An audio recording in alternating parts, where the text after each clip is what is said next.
देख रहे हैं ट्रेडर्स हॉटलाइन। मैं हूं आशिता सावंत और मेरे साथ है अनुज सिंगल और हम आपको बताएंगे कि आज आपने वायदे बाजार में क्या ट्रेड लेना है। भारतीय बाजारों में शुरुआत थोड़ी सी मजबूत रही थी, उसके बाद कुछ लड़खड़ाया, अभी 4 पॉइंट तक की गिरावट देखने को मिली है। कुछ कंसोलिडेशन मोड दिखाई दे रहा है और ऐसे दिन फिर आपने क्या पोजीशन बनानी है, किन स्टॉक्स पर आपकी नजर हो, इस सब पर आपके जो भी सवाल है उनके जवाब लेकर आएंगे। 1800-209-7890 पर आप फटाफट कॉल करना शुरू करें। साथ ही आप व्हाट्सएप के जरिए भी अपने सवाल हम तक पहुंचा सकते हैं। वो नंबर भी आपकी स्क्रीन पर आएगा 7045220000। हमारे जानकार जुड़ेंगे, आपको बताएंगे क्या एक्शन देखने को मिला है। लेकिन इस समय मार्केट की स्थिति 11380 के आसपास 6 पॉइंट की गिरावट पर कारोबार निफ्टी का। निफ्टी बैंक 33 पॉइंट नीचे। मिड कैप्स भी आज कुछ सांस ले रहे हैं। 45 अंकों की मुनाफा वसूली के साथ ये इंडेक्स दबाव के घेरे में है। एडवांस डिक्लाइन रेशियो लगभग 1:1 है। कुछ और प्रेशर आए तो गिरने वाले शेयरों की संख्या बढ़ सकती है। तेजी की पोजीशंस कहां ली गई है? एक्सिस बैंक, यहां पर हमने देखा है अच्छी तेजी हुई। स्टॉक आज का आउट परफॉर्मर साबित हो रहा है। बैंकों में आईसीआईसीआई प्रूडेंशियल में ओपन इंटरेस्ट में हमने देखा अच्छी खासी खरीदारी। एक्सिस ऊपरी लेवल से कुछ हल्का हो चुका है अब और जमकर तेजी तो आईसीआईसीआई प्रूडेंशियल में भी खुलने के 1 घंटे बाद देखी गई थी। दूसरी तरफ अदानी पावर के शेयरों में आप देखिए बिकवाली, ऑफ कोर्स आज अदानी पोर्ट भी दबाव में है जैसे हम आपको बता रहे थे। तो ये फिलहाल मार्केट का एक्शन। लेकिन अनुज, जिस तरह की स्थिति देखने को मिली है, एक अच्छी तेजी वाले मार्केट में कंसोलिडेशन वाला दिन होगा।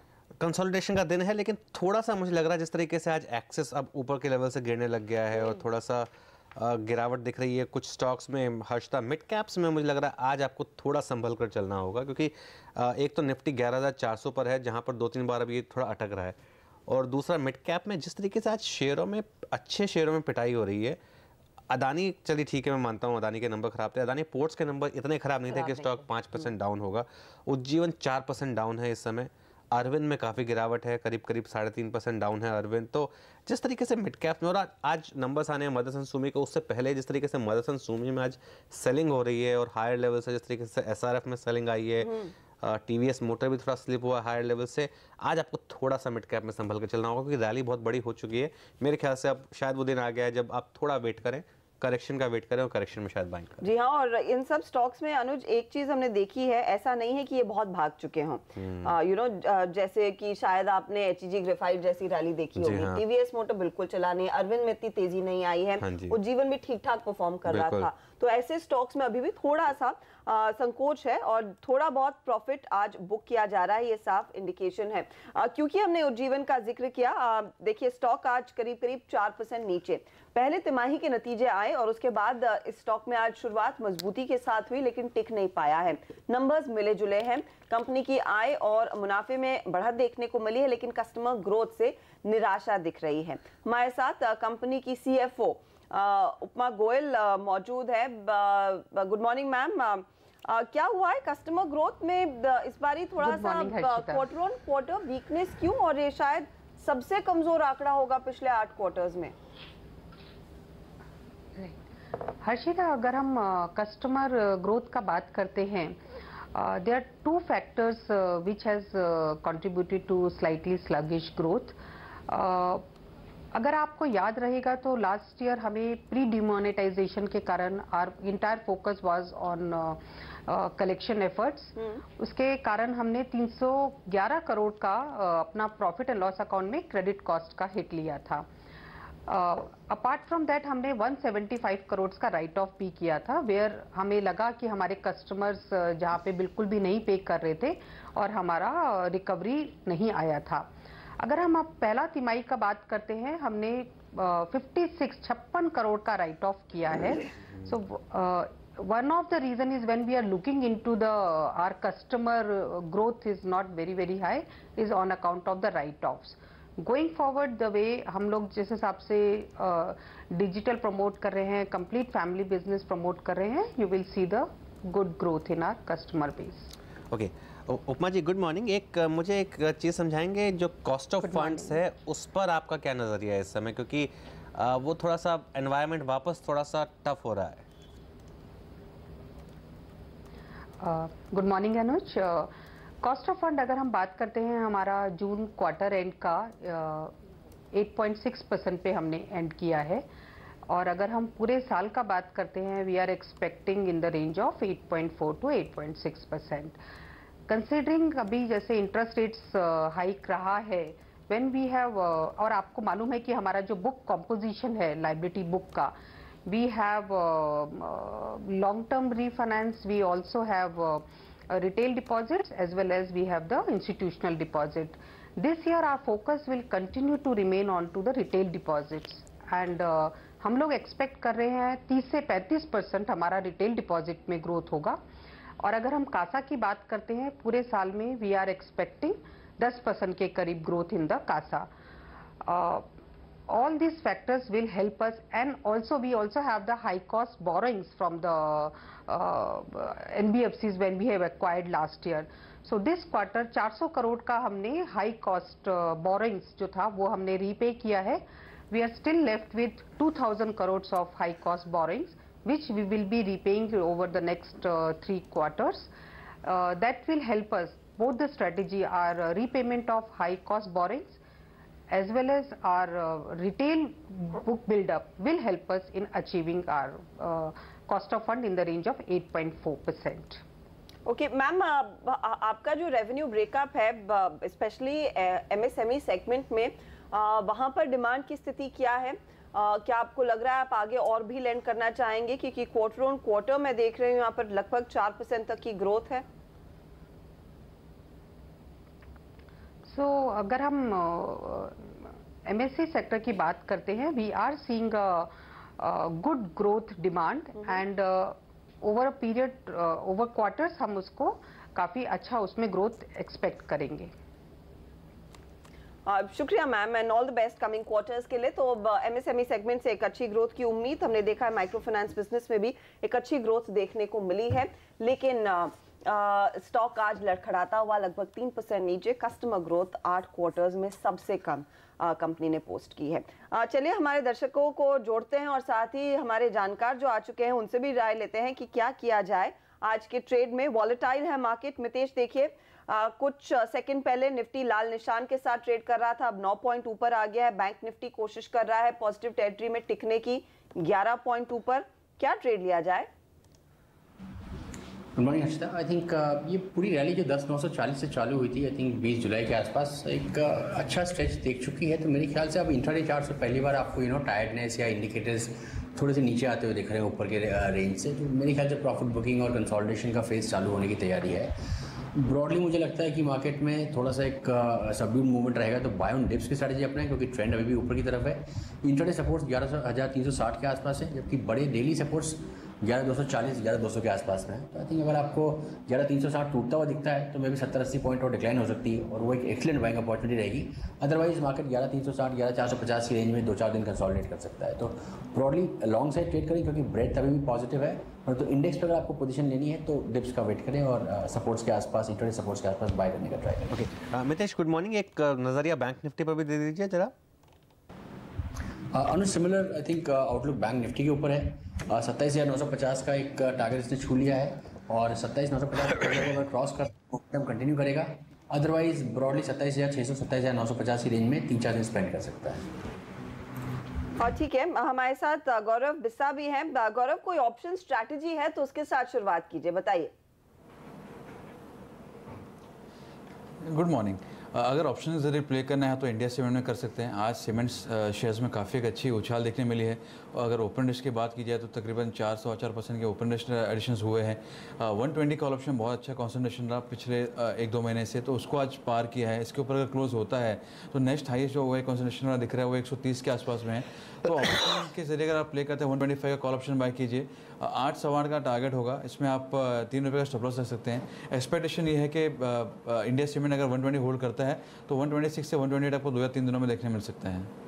चलिए ठीक है, अब हम कुछ दर्शकों को जोड़ते हैं हमारे साथ। सबसे पहले हमारे पास सहर्ष पटेल आनंद से। गुड मॉर्निंग सहर्ष। Good morning sir. पूछिए अपना सवाल। सर मैंने हैवल 650 का कॉल 10 रुपये से लिया था और अभी 22 के आसपास है वो। हाँ, कब लिया था आपने ये? तो मैं उस 1 वीक से ज़्यादा हो गया सर वो। चलिए ठीक है, 1 वीक से ज़्यादा हो गया। देखिए अब एक चीज़ है इसमें 650 पे आपने लिया है, स्टॉक इस समय 655 है, तो आप इन द मनी कॉल पे बैठे हैं। प्रॉफिट हो रहा है आपको। अभी तो काफ़ी टाइम है सीरीज़ के एक्सपायरी में, अच्छा स्टॉक है और मेरे ख्याल से आपको एंट्री भी ठीक ठाक मिल गई है इसमें, लेकिन इसमें काफ़ी बड़ी रैली हो चुकी है, इस चीज़ का ध्यान रखिएगा। तो मितेश, डबल से ज़्यादा हो गया, इनको मुनाफा लेना चाहिए या फिर इसको कैरी फॉरवर्ड करना चाहिए? I think Anuj very clearly एक काफ़ी रैली हो चुकी है स्टॉक में, स्टॉक स्ट्रक्चर पॉजिटिव है, परंतु अगर शॉर्ट टर्म आउटलुक है तो मेरे ख्याल से ये लेवल्स अच्छे रहेंगे प्रॉफिट बुक करने के लिए। अगर आपको मीडियम टर्म आउटलुक है तो मैं आपको एक स्टॉप लॉस देता हूँ, उसको आप ट्रेल करें।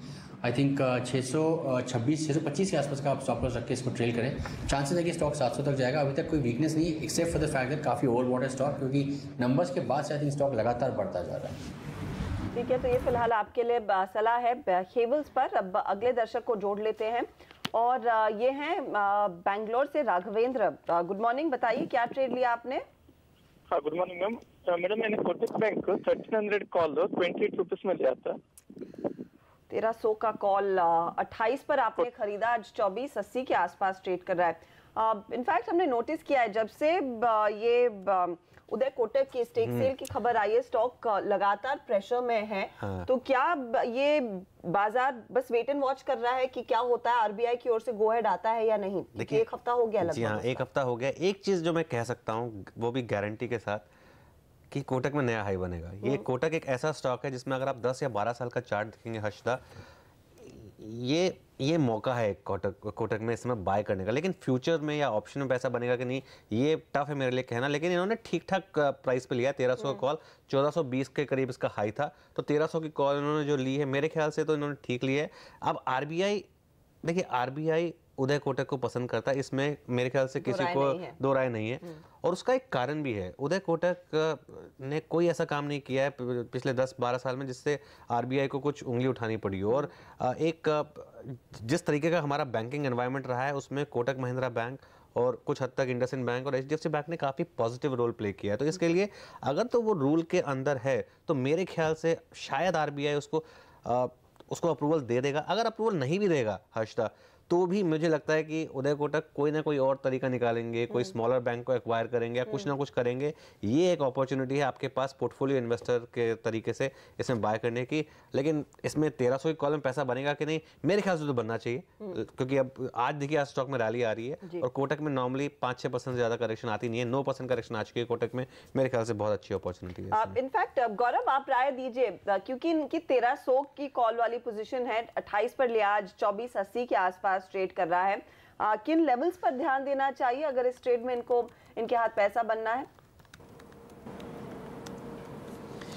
देखिए, मैं अनुसार सहमत हूँ कि यहाँ पे एक अच्छा करेक्शन आ चुका है। और अगर इमीडिएट सपोर्ट्स की अगर बात की जाए तो 1275 के एक इमीडिएट सपोर्ट्स है, वहाँ से एक छोटा बाउंस बैक देखने मिल सकता है जो तकरीबन 1315-1320 तक के लेवल आपको एक बार दिखा सकता है। यहाँ पे इन्होंने जो बाय किया है, इसका जो ऑप्शन स्टॉप लॉस होगा वो है 20 या 20 पे 50 पैसे का आप स्टॉप लॉस रख लीजिए।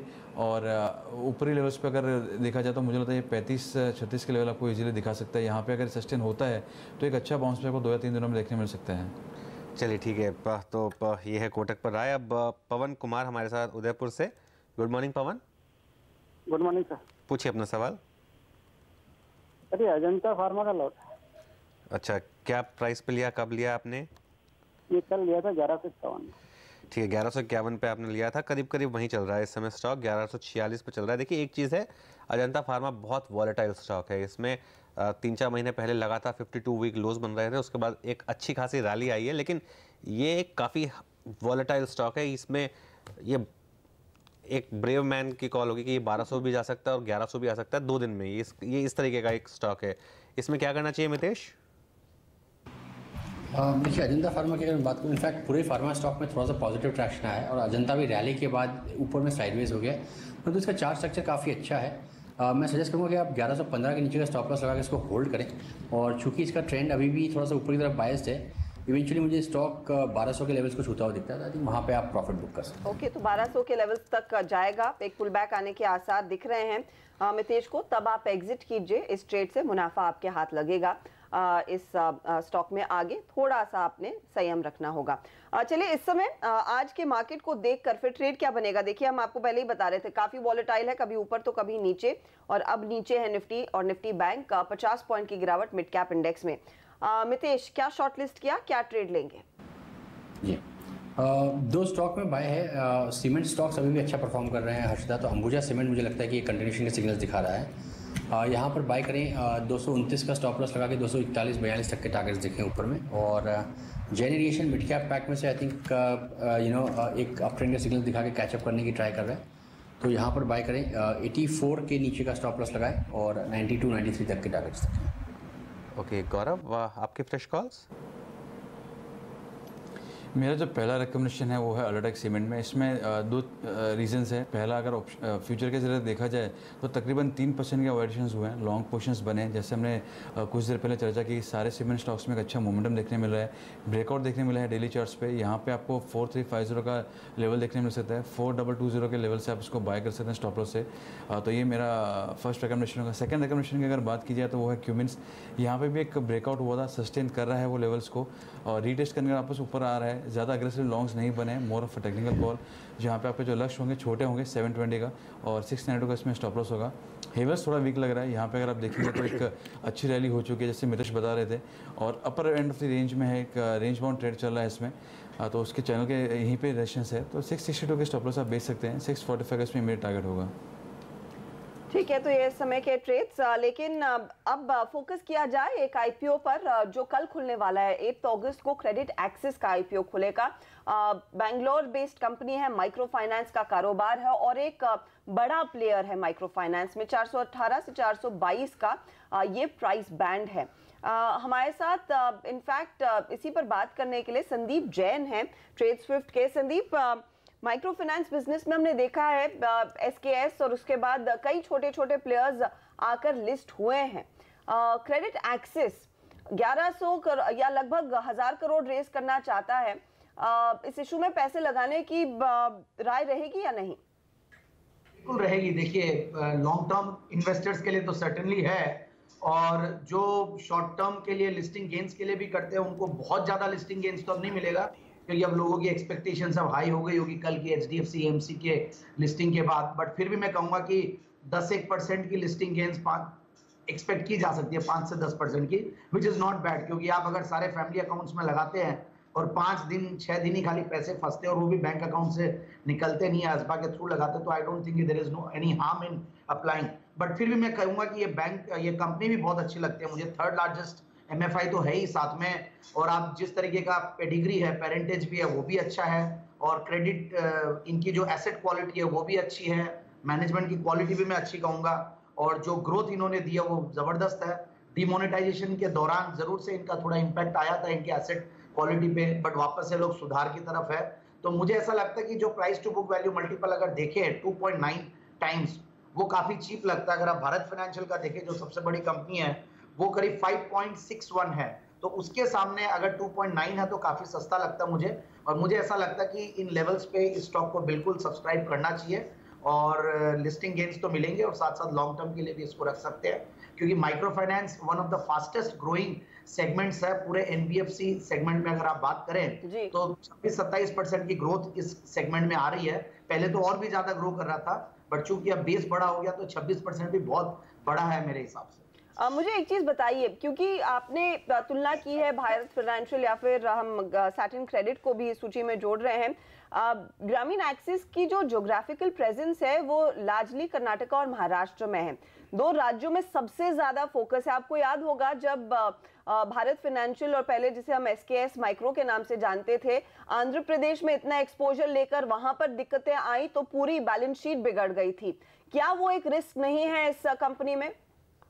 नहीं, बहुत अच्छा सवाल है। देखिए, बट इस कंपनी ने इस चीज पे ध्यान दिया है और इन्होंने अपने पोर्टफोलियो को काफी डाइवर्सिफाई किया। अगर आप देखें, इनके 516 ब्रांचेस और 132 डिस्ट्रिक्ट और 8 स्टेट में अब ये लोग ने डाइवर्सिफाई कर लिया। छत्तीसगढ़, गोवा, कर्नाटका, केरला, मध्य प्रदेश, महाराष्ट्र, उड़ीसा, तमिलनाडु, तो है साउथ में ही, मगर इन्होंने ओवरऑल काफी एक्सपैंड कर लिया। तो मेरे हिसाब से ये चीज इस चीज का ध्यान रखेगी कि ये जो एक कंसंट्रेशन वाली जो रिस्क है वो मुझे नहीं दिखती है।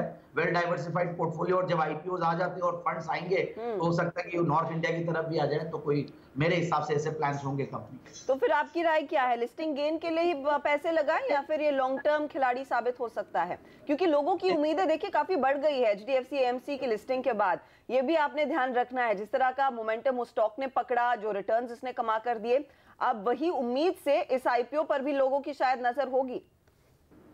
देखिए उतने लिस्टिंग गेन्स तो देखो सर्टेनली नहीं आएंगे, बट मुझे ऐसा लगता है कि 5 से 10% यानी कि 7-8% भी अगर आ जाए तो I am a very happy investor. मतलब मैं अगर आईपीओज में हमारे इन्वेस्टर्स को अगर ऐसे रिटर्न्स दिलाते तो इन्वेस्टर्स खुश भी होते और हमें भी, हम एग्रेसिवली इनफैक्ट प्रमोट करते कि why not you apply for this IPO. तो मेरे हिसाब से अगर जो ग्रे मार्केट के प्रीमियम्स जो वेबसाइट्स पे आ रहे हैं वो करीब 22-23 रुपए के लगभग आ रहे हैं, तो अगर आप देखिए तो 5-6% तो ऑलरेडी है, और फिर धीरे धीरे सब्सक्रिप्शन आएंगे और मार्केट का अगर माहौल ठीक रहता है और अगर HNI एप्लीकेशन ज्यादा लग जाए तो हो सकता है कि लिस्टिंग भी और बेहतर हो जाए। सो कुल मिला के लॉन्ग टर्म के लिए तो सर्टेनली करना ही है, लिस्टिंग गेन्स के लिए भी अवॉइड नहीं करना चाहिए, बिल्कुल लगाना चाहिए।